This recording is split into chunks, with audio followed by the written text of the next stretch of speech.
Hi friends. Yesterday we thought about self-control and how allowing God, rather than our appetites and desires, to be the primary influencer in our life, frees us from the narrow window of self-centeredness and allows us to move forward into deeper and more meaningful relationships with Jesus and with the community of faith. Sounds easy enough on paper, doesn't it? But self-control is not easy at all. Our natural human tendency is towards self-preservation and pleasure, focusing on what I want or what I need. The good news is that we don't have to do it on our own. Christ enables and empowers us to do it. Christ gives us the motivation and the power to control our selfish nature.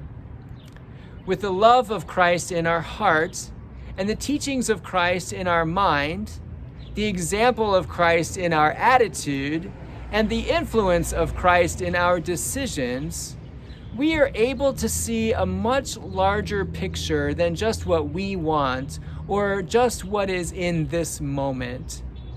With Christ, we can see that we're living in community and not just for ourselves, that we're living for eternity and not just for the present moment. I've shared this story with you during worship, but let me share it again here. I like riding my bicycle, and I've always enjoyed cycling. When I was a kid growing up in the country, I used to ride all over the place during the summer.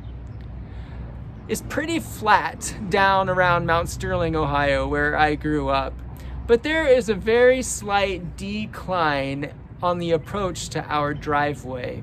And it was always a lot of fun to get going as fast as I could and then just coast down that decline right into the driveway. Well, one day I must have had more energy than usual because I was flying down that road. It was ecstatic. And to give up that ecstasy by applying the brakes seemed like an absurd self-punishment. So I resolved simultaneously to retain my speed and to negotiate the turn into the driveway. My ecstasy ended moments later when I hit the gravel driveway. I mean, literally, I hit the gravel driveway. I crashed and burned. My bike was all skinned up. I was all skinned up. All because I had been unwilling to suffer the pain of giving up my ecstatic speed in the interest of maintaining my balance around the corner. I learned, however, that the loss of balance is ultimately more painful than the giving up required to maintain it.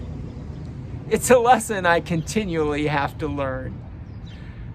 As we negotiate around the curves and corners of our lives, we have to exercise enough self-control to give up parts of ourselves and parts of our lives, even though they might bring us satisfaction and pleasure, so that we can maintain our balance, so that we can continue to follow the way that is set before us, always keeping our focus on the teaching, example, and love of Jesus.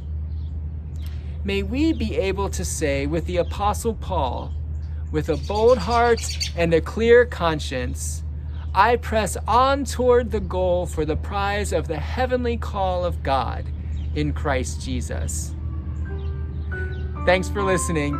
I'll see you again soon.